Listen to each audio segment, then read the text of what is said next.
Welcome to Waking Up to God's Love with John and Sue Love, along with spiritual seekers asking questions. The time is now. It's time to wake up to all the lies. It's time to remember who you are and to know that there is a power greater than you. This podcast is all about the awakening process and how to reach the fifth dimension. But what does waking up to God's love have to do with entering the fifth dimension? Everything. Now, after the podcast, be sure to check out our free website, www.wakinguptogodslove.com. And please be sure to like us and subscribe so you never miss an episode. Hi, I'm Sue. And I'm John, and welcome to Waking Up to God's Love podcast. Today's episode is number 15, and is called Reflections on Our Healing Journey.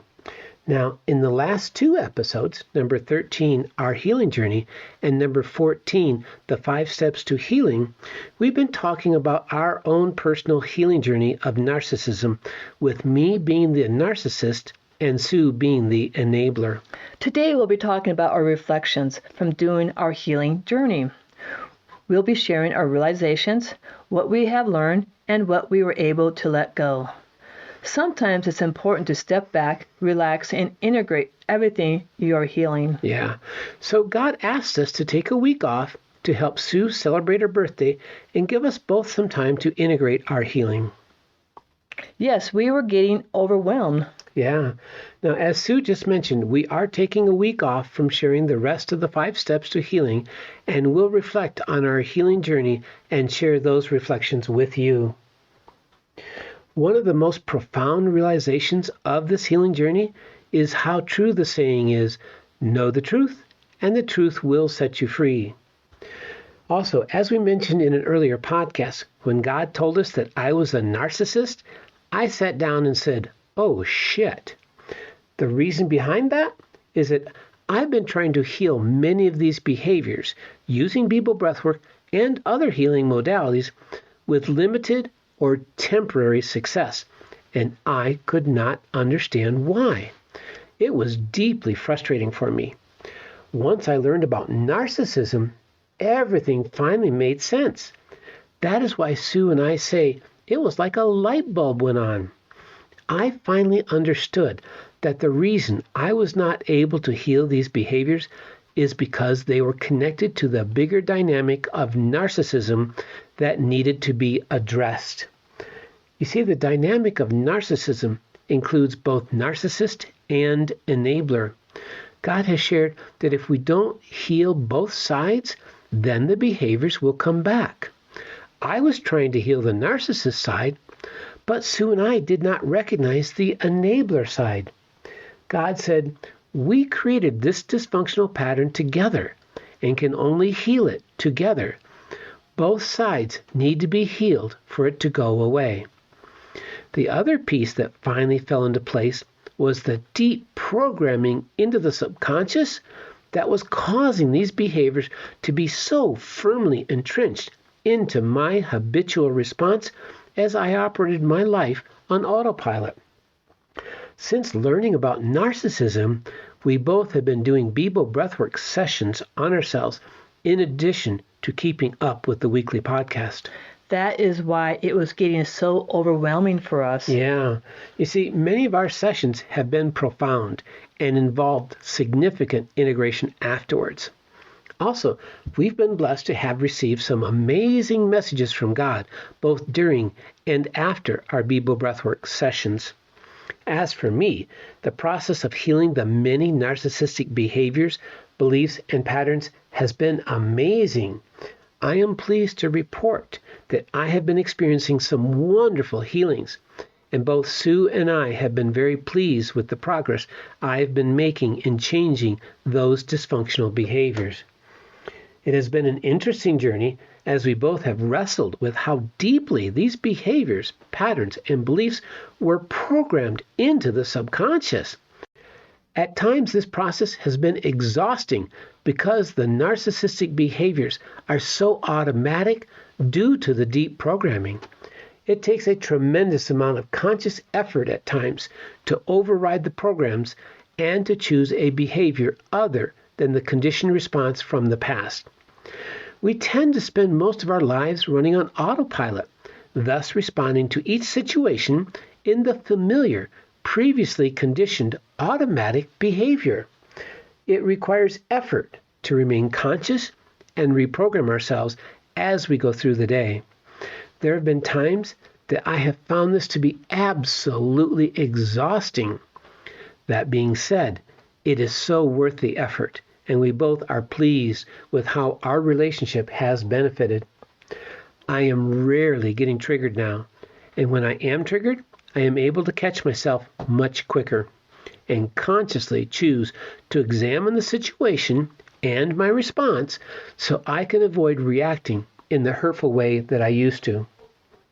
It has been a tremendous blessing to have Sue pointing out my narcissistic behaviors by saying, "Oink, oink," to me.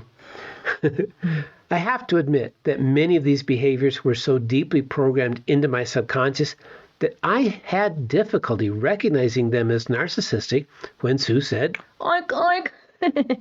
And in those situations, I would calmly and lovingly tell Sue, I don't recognize that as being narcissistic. And then I would ask her to explain how it is narcissistic to her. She has been able to calmly explain it to me so that I can clearly see it and then recognize it as narcissistic. This process has been invaluable, and I encourage anyone trying to overcome narcissism to enlist the help of a friend or loved one to point it out, like Sue is doing for me. I have been providing the same help to Sue in her journey of identifying her enabling behaviors. However, those are sometimes trickier to identify. You see, many of the enabling behaviors are almost identical to normal, loving behaviors. The difference is usually connected to being disempowered by the behavior. When the loving behavior disempowers, it can lead to feeling like a victim and then lead to resentment and eventually anger. That's so true. I was starting to resent John and then have anger at him. Yeah. Now, sometimes the loving behaviors get lopsided, and instead of being a beautiful give and take back and forth, they become a constant giving from one, like Sue was doing with me, and a constant taking by the other, as I was doing to Sue. That is when they become dysfunctional and will hurt the relationship. It sure did for us. Yeah. Now, as Sue and I have been addressing these behaviors, we are amazed at how easy it is to slip back into the old familiar patterns if we are not both paying attention. Isn't that the truth? Yeah. What we are finding is that to fully heal narcissism in our relationship requires us both to stay totally conscious and dedicated to this healing process as we work together to heal both sides of narcissism. That is the key, to stay conscious. Yeah. Now, in addition to staying conscious and dedicated, it is absolutely necessary, in my opinion, to include God in this healing process. I have no doubt that doing Bibo breathwork and involving God in the healing is what is making it possible. Yes, it is. You need God. Yeah. I also strongly encourage everyone to go to our website, wakinguptogodslove.com, and learn how to do Bibo breathwork. Yes. Thank you, John, for sharing. You are so welcome. First, I want to acknowledge and thank everyone for wishing me a happy birthday. Sometimes it's so easy to take life so serious. I know that was true for us. God told us to take some time off and just play, have fun, be happy. So we did, and I had a wonderful birthday week with my new husband. What? You might say, a new husband? I thought I was your husband. Yeah. Well, after John woke up from the lies and was told the truth that he was a narcissist, John got serious and committed to doing the 5 steps to healing. And wow, I see a new loving, caring, giving husband. John is actually putting me first. He cares about my feelings. Wow, it's wonderful. It's awesome. Now, at first, I had to oink at him for his narcissist behavior all the time. Yeah. Because John was so unconscious of his behavior. I sure was. Now, I only have to oink at him once in a while. He's becoming more conscious. Yay! Yay is right. I'm catching myself, or John will catch me, when I want to give in to him. John would say, Sue, it's okay to ask for what you want. It's not all about me anymore. Wow, that's a biggie for me. Now I'm speaking up for what I want without feeling guilty. That is so freeing. Yep. The biggest realization I got from waking up to the fact that I am or was an enabler was that I don't matter. Wow. In doing step 1, recognition, and then step 2, acceptance, I realized that I bought into that belief. It was so deeply buried into my subconscious that I did not even know I had a problem. And yet, it was causing me to be an enabler. Again, I realized I don't matter. Wow. Why I put others before me. I believed that I did not matter. That is why I became a pleaser and an enabler. I also realized through a dream that because I wasn't able to talk as a kid, kids would call me a freak, and they did not want to be my friend. The belief I formed was that in order to have friends, I must be a pleaser. So I was a pleaser my whole life, to my family, husbands, and friends. It's all I knew. I also realized how funny it was that I swore I would never be like my mom, and yet I became my mom. Yeah. It was so subtle, and the behaviors are so unconscious. Now, an old spiritual guru once told me that if you want to know what your life's lessons are in this lifetime, look at your parents. After all, that is why you chose them. The same spiritual guru also told me, you are never too old to heal, to grow, and to learn your lessons. You want to heal them so that you can complete your karma, so you can evolve. And like God tells us, so we can find our way back to God, completing our purpose and lessons in this lifetime. Otherwise, you have to come back until you healed all your lessons. Why I am so committed to healing this so I can be free. Now, after doing the recognition and acceptance, I see loud and clear how my being a pleaser was being an enabler. I also realized how my whole life I was shamed and guilted. But I never realized how I was programmed by shame and guilt to be an enabler. It was so unconsciously programmed into me. And now I see how it has negatively affected my whole life. Now it all makes sense. I feel freer. It's like I've been in a prison of my own making, and now God gave me the keys, telling me the truth. The phrase is so true. Know the truth, and the truth will set you free. Yes. But you must first be willing to look at and own all the lies that was programmed into you. I feel happier now, more than ever. I know that I do matter. I don't care what others think of me. I can be true to me. I can just be myself. It doesn't matter if people like me or not. And I don't have to feel shame or guilt anymore. Yes. I no longer have to be a pleaser. I am also free of shame and guilt. I am no longer an enabler. Yay. Thank you, Sue. That was awesome. Now, our next episode, number 16, is called Release and Let Go, which is step 3 in the 5 steps to healing. To us, step 3 is the most important piece because that is where you have God help you to release and let go.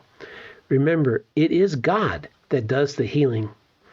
Now, we have both been doing Bibo breathwork sessions to help us in healing our behaviors.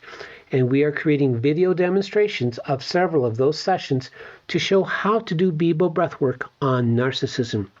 We will be putting them into our website, wakinguptogodslove.com. They will be in both our Bibo breathwork section and a new tab called Narcissism. We suggest that if you have any questions about the 5 steps to healing and are needing some help, please go to our Contact Us page and email your questions to us. We will respond to you as quickly as possible. We also want to take this opportunity to remind you that we do offer 3 online classes. They are the 5 steps to healing your relationship with God, the 10 steps to true healing and forgiveness on relationship issues, and the 10 steps to true healing and forgiveness on parental issues. You can find these in our website by scrolling down on the first page of the website. Be sure to like us and follow us so you never miss a single episode. And please share this podcast with friends and family. Remember to check out our free website, wakinguptogodslove.com. There is so much valuable information in the website. There sure is. There is just so much in that website. Now, as we've shared before, this podcast and our website are both free. And if what we have shared has touched your heart and you feel guided to give, we would greatly appreciate any donation. God is reminding me to tell you that God loves you and you are never, ever alone. Thank you for joining us today and being a part of our life, and may your heart be filled with God's love.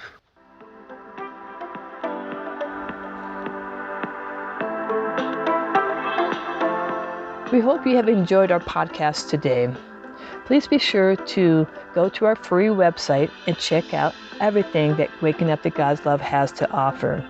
The website is www.wakinguptogodslove.com. If you have enjoyed this podcast, then please share with friends and family. And we want to remind you to please like us and follow us so that you don't miss a single episode. And as we shared before, this podcast and our website are both free, so we would greatly appreciate any love donation. God is reminding me to tell you that God loves you and you are never, ever alone. Until next time.